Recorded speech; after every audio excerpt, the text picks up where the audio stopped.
Assalamualaikum warahmatullahi wabarakatuh. Perkenalkan, nama saya Dika Arifah Zahra. Saya akan membahas tentang aspek sumber daya manusia dalam studi kelayakan bisnis.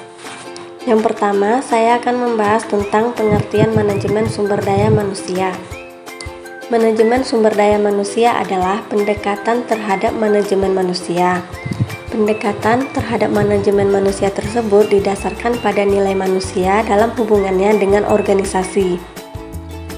Manusia merupakan sumber daya yang penting dalam organisasi. Di samping itu, efektivitas organisasi sangat ditentukan oleh manajemen manusia. Selanjutnya, ruang lingkup manajemen sumber daya manusia. Pertama, rancangan organisasi, yaitu perencanaan sumber daya manusia, analisis pekerjaan, rancangan pekerjaan, tim kerja, dan sistem informasi. Yang kedua, rancangan performansi, yaitu penilaian manajemen, program peningkatan produktivitas, penilaian performansi yang difokuskan pada klien. Yang ketiga, staffing, yaitu interview, pelayanan-pelayanan, pengangkatan atau orientasi, dan metode-metode. Keempat, pengembangan pekerja dan organisasi, yaitu pengembangan atau pengawasan manajemen, perencanaan atau pengembangan karir, program-program pembinaan, pelatihan keterampilan non-manajemen. Kelima, sistem reward atau tunjangan-tunjangan, yaitu program-program keamanan, pelayanan-pelayanan kesehatan, prosedur-prosedur pengaduan, dan administrasi pengupahan atau penggajian. Yang keenam, komunikasi dan hubungan masyarakat, yaitu sistem-sistem informasi, komunikasi, sistem penyayaran, dan penelitian sumber daya manusia. Selanjutnya akan membahas tentang tujuan manajemen sumber daya manusia. Yang pertama, tujuan sosial, agar organisasi atau perusahaan bertanggung jawab secara sosial dan etis terhadap keutuhan dan tantangan masyarakat dengan meminimalkan dampak negatifnya. Yang kedua, tujuan organisasional, sasaran formal yang dibuat untuk membantu organisasi mencapai tujuannya. Selanjutnya, tujuan fungsional, tujuan untuk mempertahankan kontribusi Departemen Sumber Daya Manusia pada tingkat yang sesuai dengan kebutuhan organisasi. Tujuan individual, tujuan pribadi dari tiap-tiap anggota organisasi. Selanjutnya, kita akan membahas tentang aspek sumber daya manusia dalam studi kelayakan bisnis. Yang pertama, desain pekerjaan. Setelah penentuan organisasi, maka kita akan menjalankan desain pekerjaan apa saja yang diperlukan untuk menjalankan organisasi tersebut. Yang kedua, deskripsi pekerjaan wajib dilakukan mengingat fungsi setiap departemen harus jelas. Tidak terjadi tumpang tindih dalam kegiatan pekerjaan. Selanjutnya, job value. Penentuan nilai jabatan dengan kapasitas atau orang yang diperlukan. Nilai jabatannya akan dihubungkan dengan penghasilan yang akan diterima dengan tunjangan-tunjangan yang diterima, termaksud juga kesempatan jenjang karir. Kapasitas sumber daya manusia. Kapasitas akan menentukan produktivitas dan profitabilitas perusahaan. Kapasitas yang sesuai dengan kemampuan produksi perusahaan menjadi sangat penting. Selanjutnya, rekrutmen.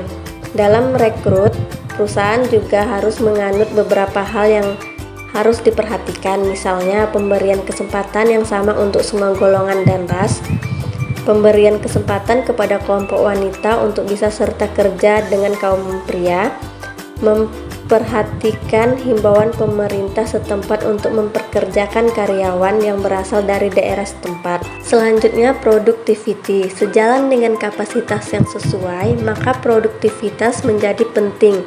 Karena pengukuran produktivitas harus terpenuhi agar perusahaan bisa melaksanakan efisiensi pekerjaan. Training dan development. Pelatihan dan pengembangan juga membawa apresiasi kepada sumber daya manusia karena merasa dihargai dan dibimbing. Pelatihan bisa diberikan dalam bentuk soft skill dan hard skill. Soft skill adalah pelatihan untuk memperkaya pengetahuan karyawan akan hal-hal yang berhubungan dengan personal karyawan seperti motivasi.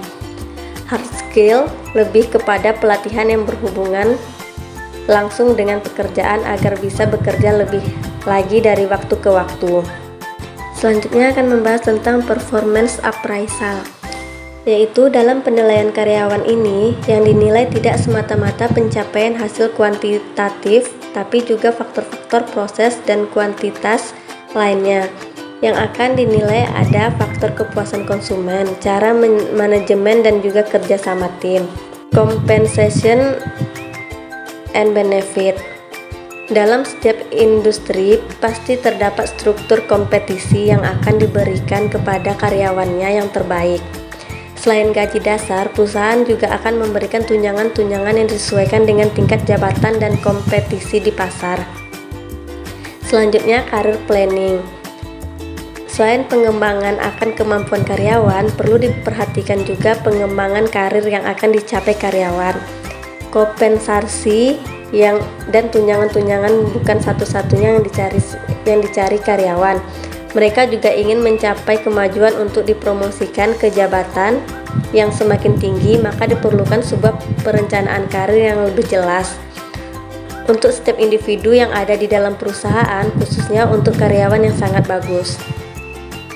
Yang terakhir, saya akan membahas tentang retrenchment, yaitu penghematan. Setelah seorang karyawan berbakti dalam waktu tertentu, maka karyawan juga akan memasuki tahap berpisah, yaitu pensiun. Dalam hal pemutusan hubungan kerja ini, perusahaan semestinya memberikan kompensasi yang sesuai, baik itu uang jasa maupun uang pisah sesuai dengan perundang-undangan yang berlaku.